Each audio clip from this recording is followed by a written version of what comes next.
Bonjour, je suis heureuse aujourd'hui de vous accueillir pour commencer par le premier module qui s'intitule « S'évaluer pour évoluer ». Mais je voudrais aborder avec vous une question très particulière, celle que j'appelle la démarche de progrès. La démarche de progrès est totalement différente d'une simple évaluation.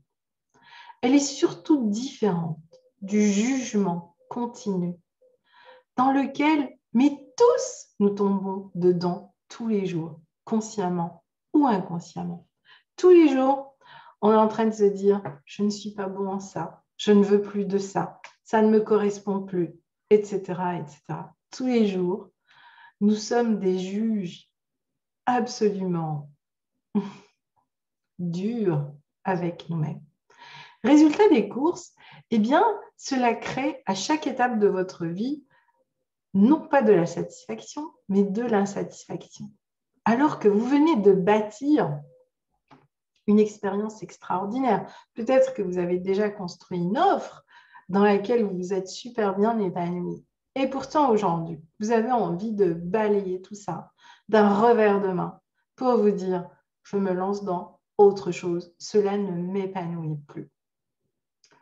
Bien, j'ai envie de vous inviter à prendre une longue respiration à cet instant et à prendre conscience que tout ce que vous avez fait jusqu'à maintenant est la graine, le terreau, l'humus dont vous avez totalement besoin, sur lequel vous allez vous appuyer pour construire justement ce processus systémique de la mise en œuvre de votre projet. Il est temps de sortir de la séparation. Il est temps de quitter le système pour entrer dans l'écosystème. Et quand bien même intellectuellement, vous avez déjà fait l'exercice, eh bien, cela ne reste qu'intellectuellement. Maintenant, vous allez vraiment le faire dans vos petites cellules. Ma phrase magique est celle qui a transformé toute ma vie.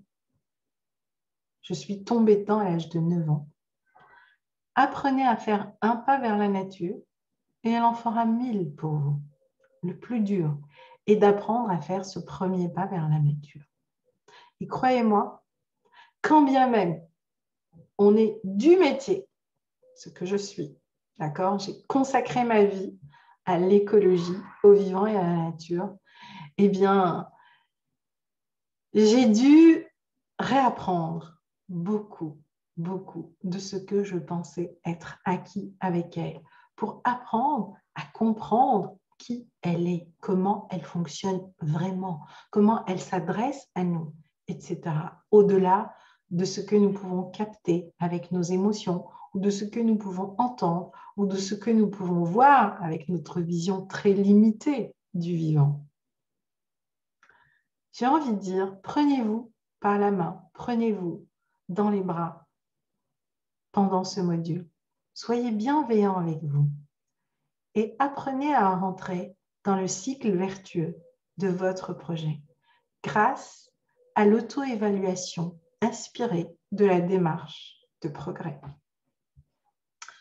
Alors, en quoi cela consiste-t-il?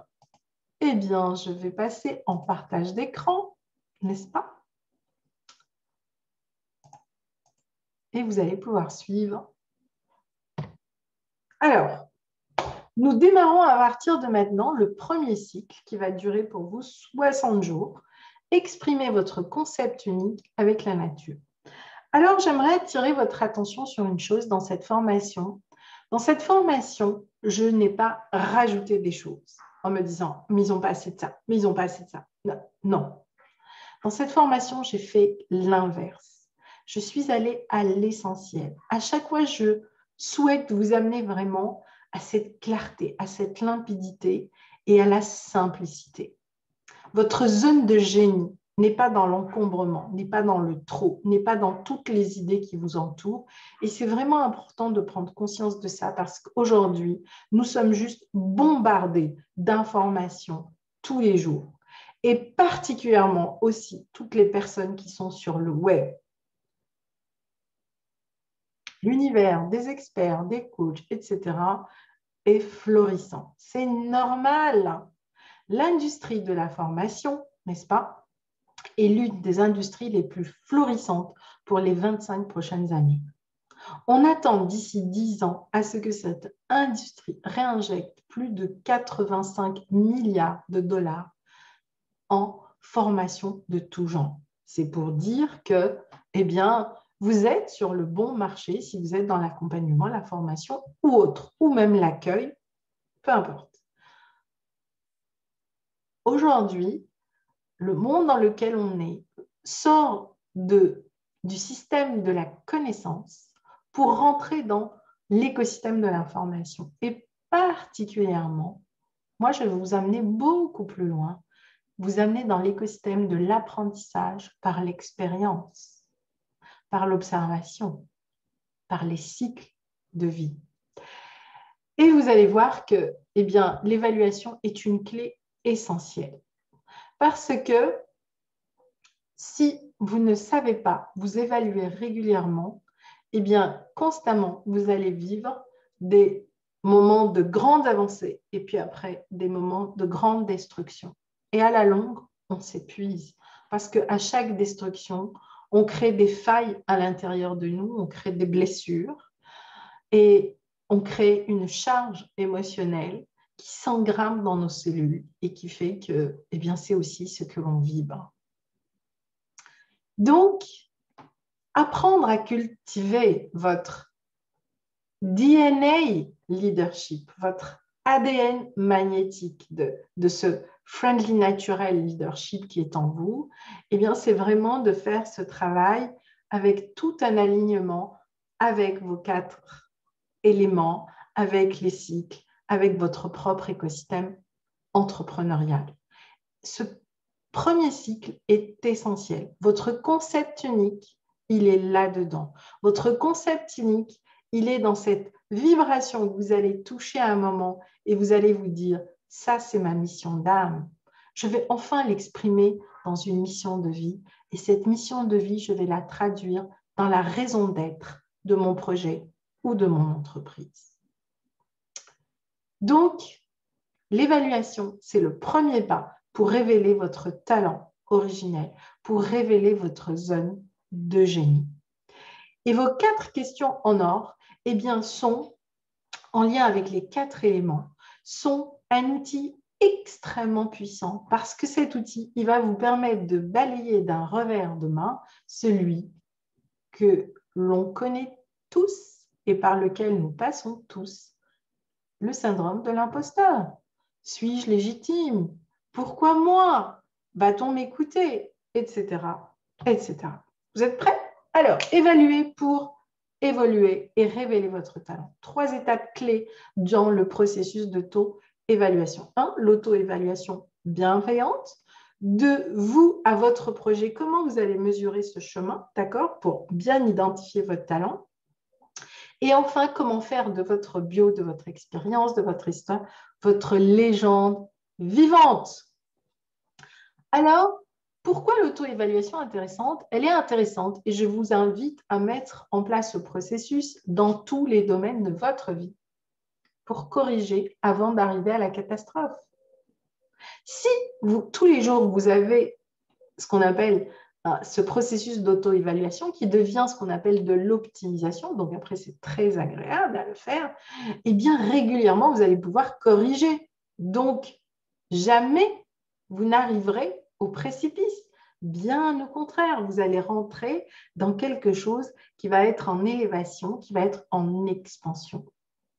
Malheureusement, on ne pense pas à s'auto-évaluer régulièrement parce que ce n'est pas naturel, parce qu'on ne l'apprend pas à l'école. Et donc, on ne sait pas ce qu'est cette trajectoire de la démarche de progrès. Donc, l'auto-évaluation doit être positive, constructive, bienveillante, mesurée, active et clarifiée. Les 3 types d'évaluation de projet, et ce sont ceux-là que l'on connaît. Le premier, c'est le diagnostic, d'accord? Donc, il est basé sur une analyse systémique de la situation d'un état des lieux pour une entreprise, un territoire, une situation. C'est aussi ce qu'on appelle le SWOT, c'est-à-dire les forces, les faiblesses, l'opportunité, le risque. En tout cas, c'est comme ça qu'on fait les diagnostics. Le diagnostic est nécessaire dans une approche stratégique du projet. J'en ai fait des diagnostics.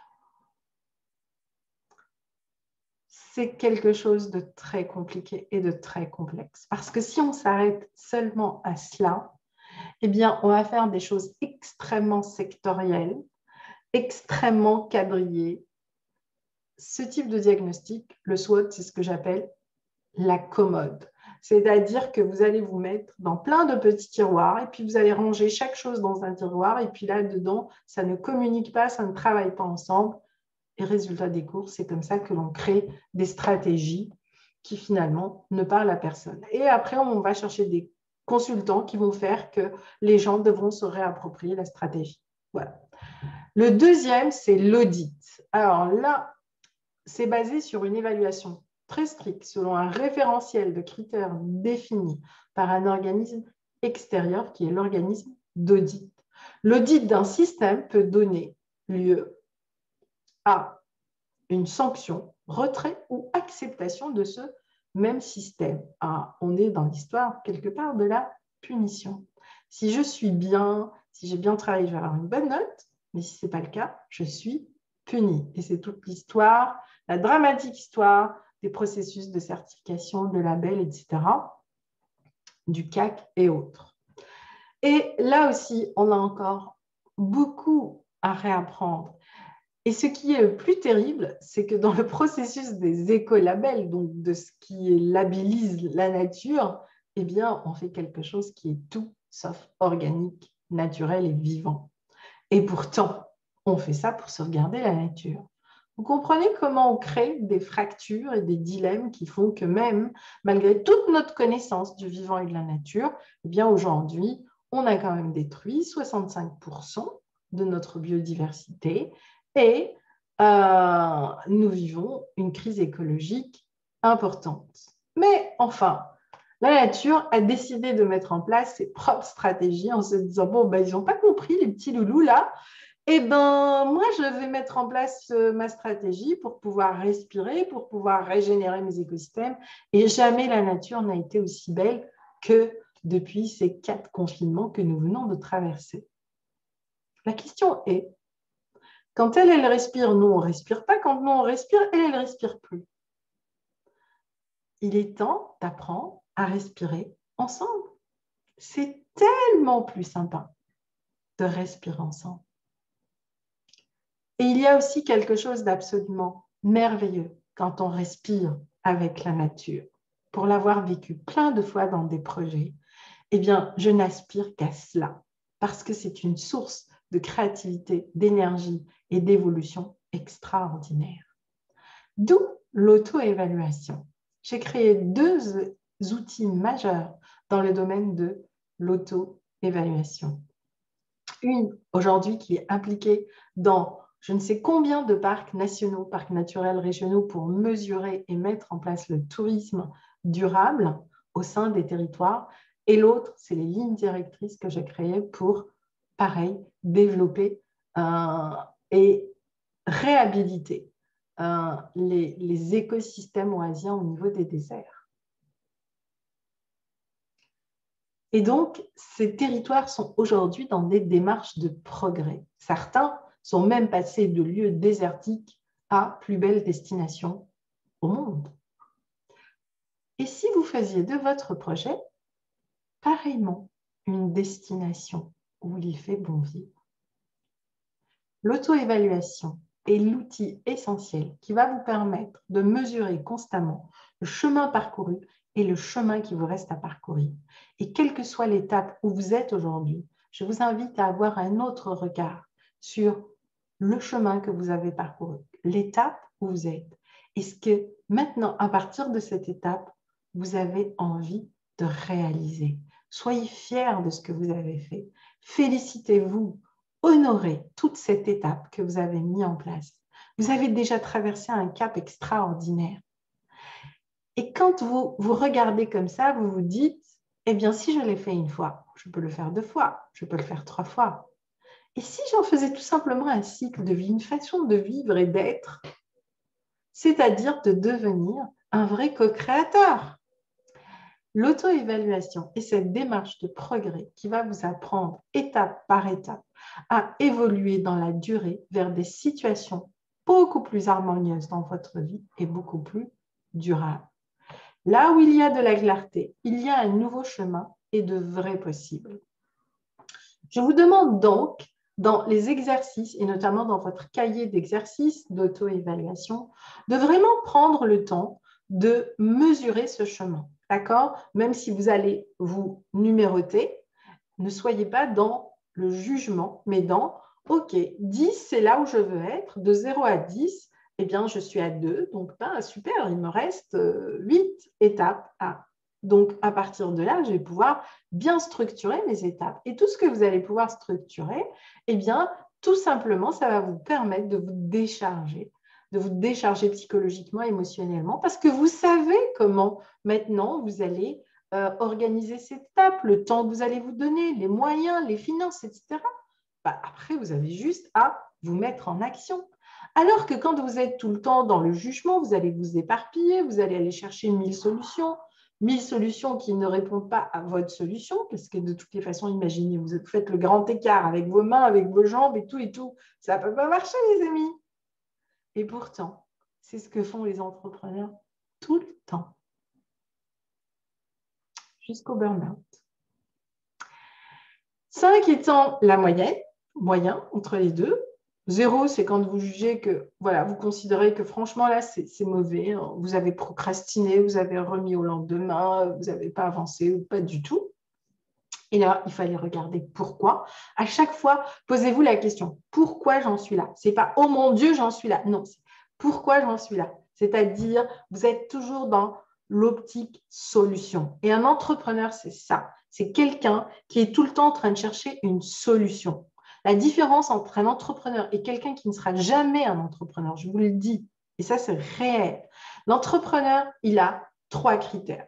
D'abord, il est toujours branché sur la solution. Quand il a une difficulté, OK, il encaisse, ce n'est jamais simple, mais il commence à chercher la solution.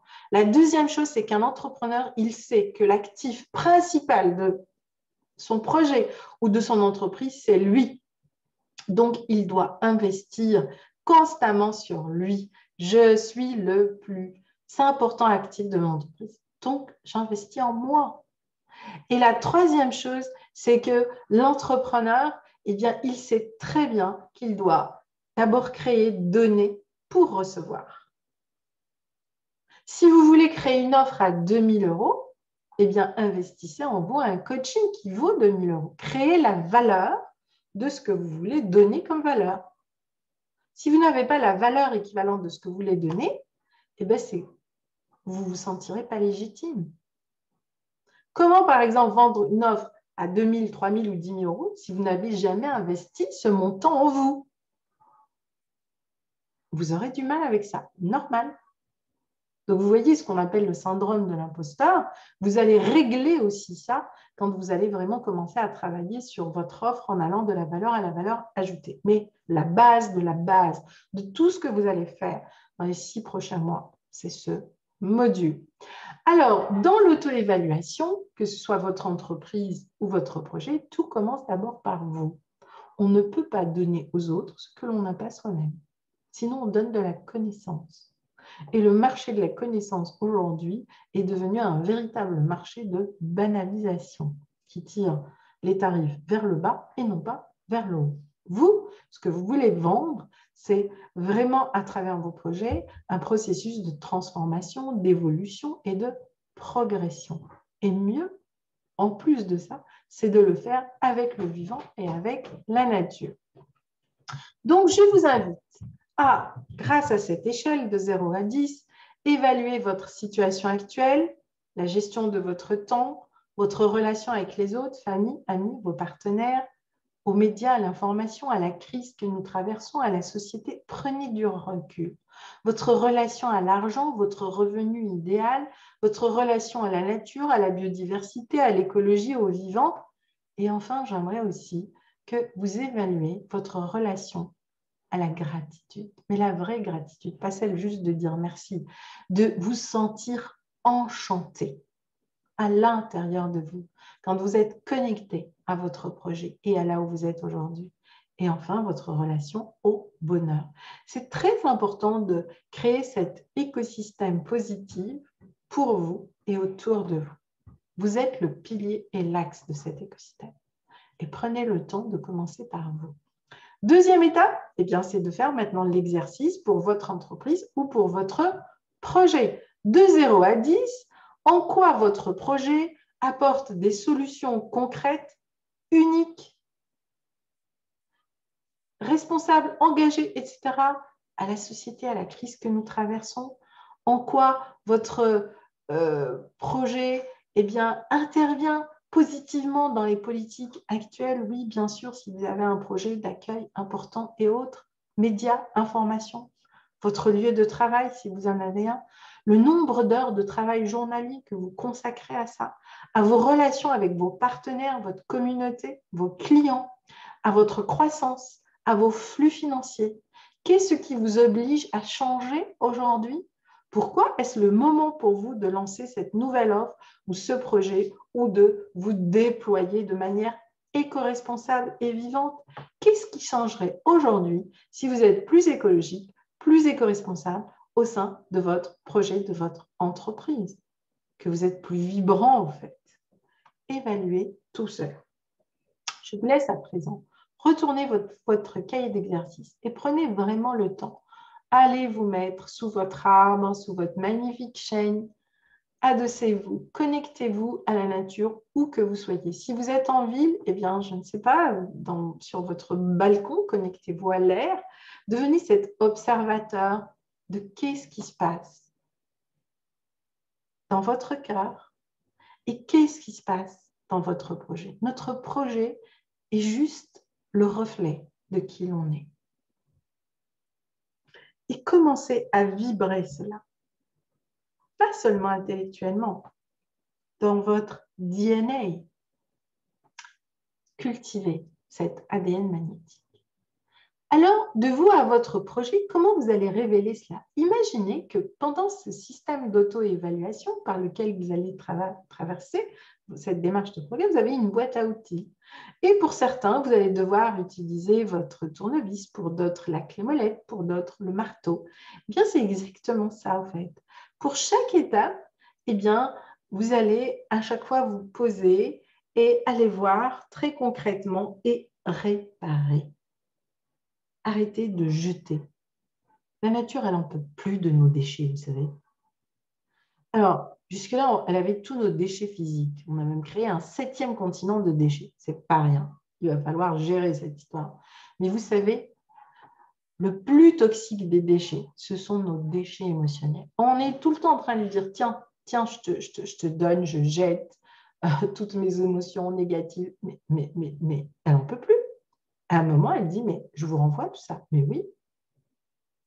Ce n'est pas parce qu'elle ne parle pas notre langage qu'elle ne comprend pas ce qu'on dit, qu'elle ne reçoit pas ce que l'on émet et qu'elle ne vibre pas tout ce que nous ressentons.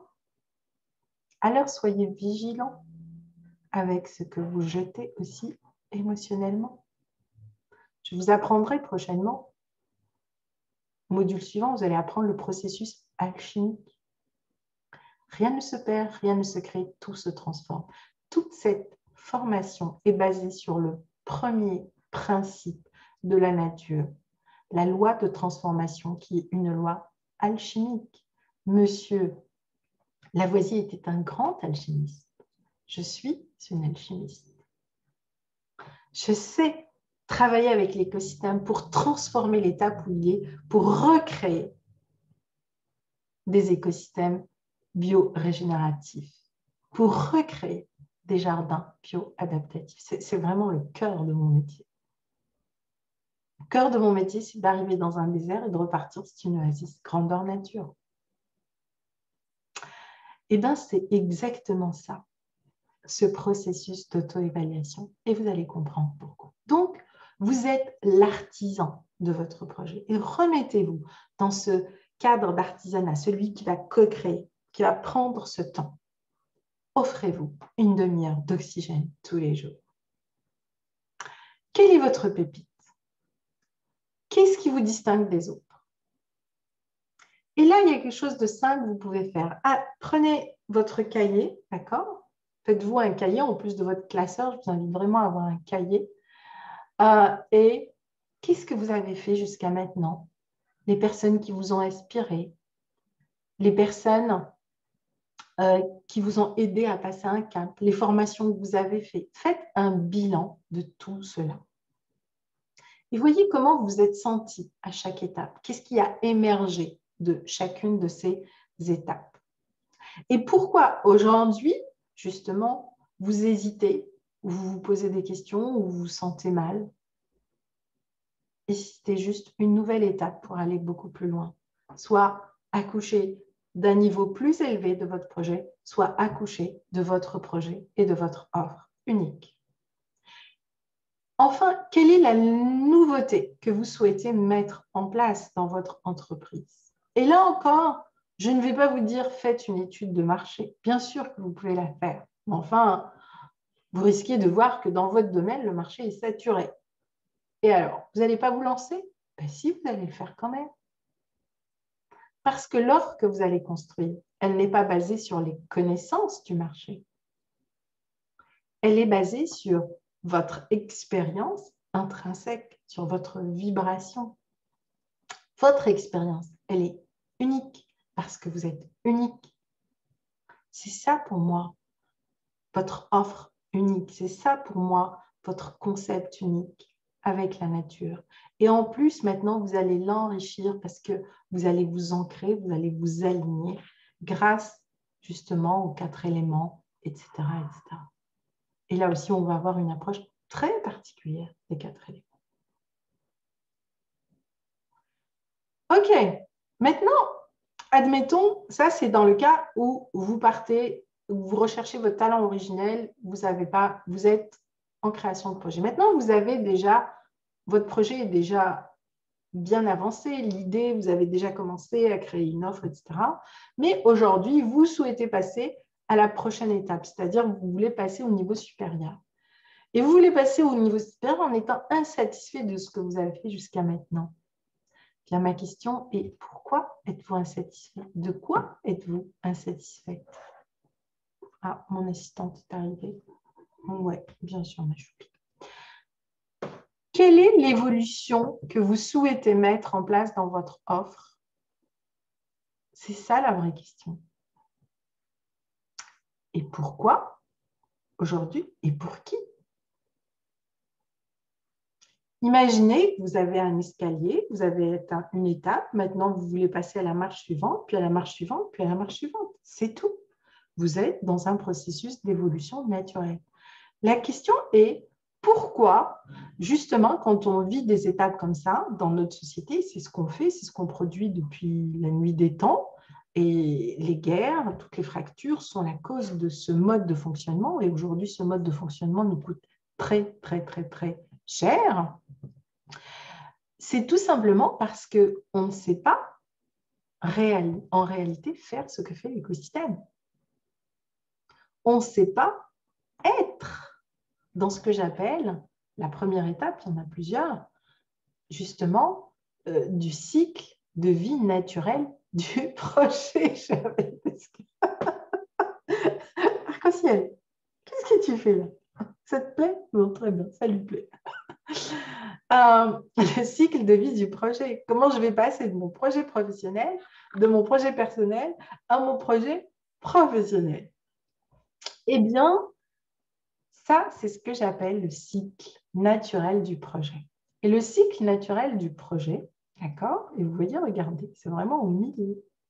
Un, c'est ce que j'appelle tout simplement la déconstruction, d'accord? C'est-à-dire, c'est comme un métier à tisser. Quelquefois, vous tissez et quelquefois, c'est l'inverse. Vous avez besoin d'enlever certaines étapes pour recréer un magnifique tapis. Mais c'est beau, vous êtes en train de créer une œuvre.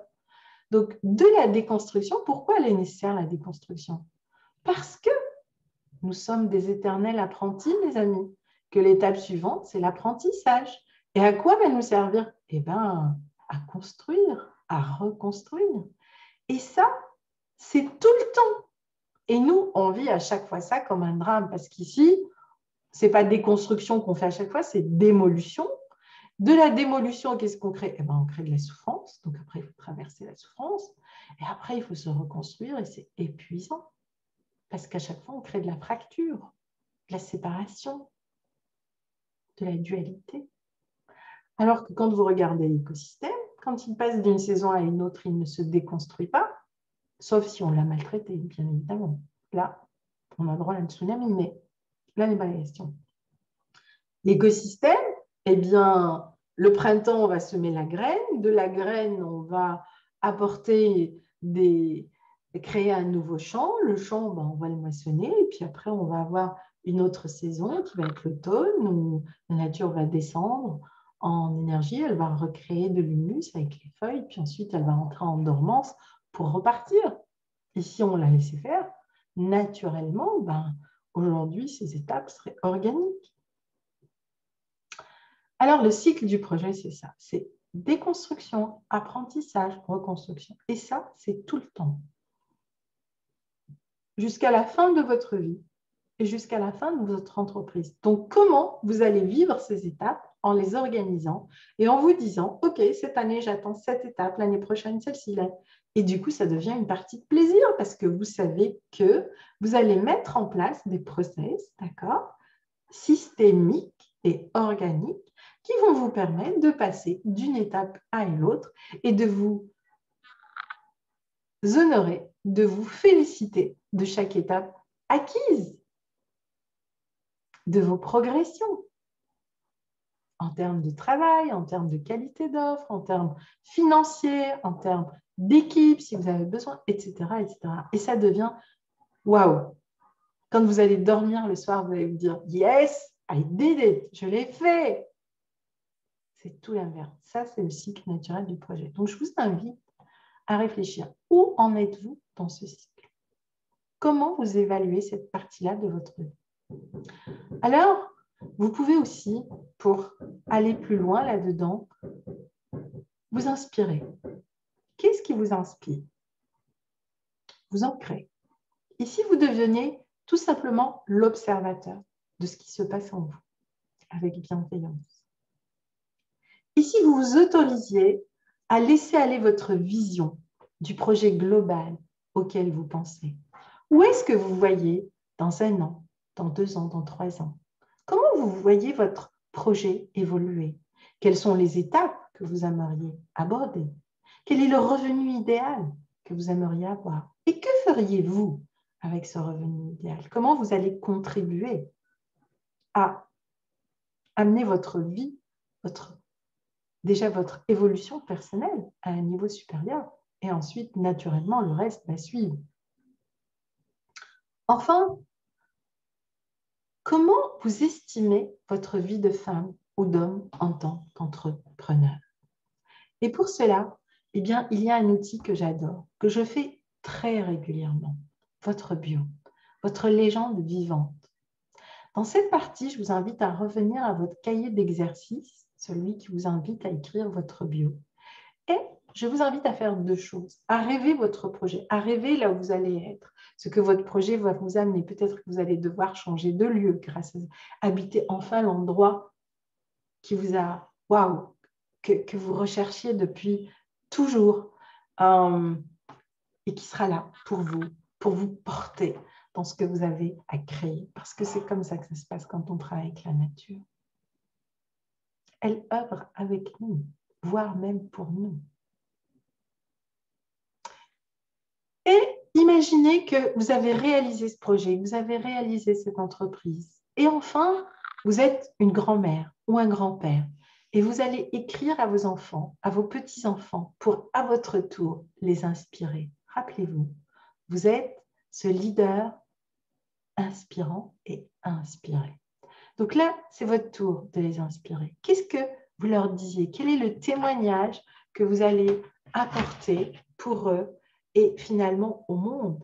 Imaginez que cette biographie, ça pourrait être aussi votre livre, votre témoignage, votre histoire, vos actions, vos réussites, ce que vous jugez comme être vos défaites, qui ne sont en réalité que des apprentissages. Quelle est l'empreinte que vous voulez laisser? Et enfin, que votre entreprise a permis de réaliser, aider, agir pour l'humain, pour vous, pour vos enfants, vos petits-enfants et la planète. Écrivez cette bio. C'est un exercice essentiel et fondamental. Et je vous invite à ne pas passer au module suivant tant que vous n'avez pas fait cela.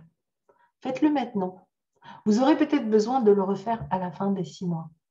Mais vous verrez que le chemin que vous allez parcourir ne sera pas du tout le même. Parce que cette partie-là va faire que vous allez vous ancrer à vous et votre projet ne sera qu'une extension de qui vous êtes. C'est tellement, tellement plus facile ainsi. Voilà, de votre arbre naîtra une oasis pour vous et pour le monde. Et je vous souhaite de vivre cela. Je vous dis à très bientôt pour la suite.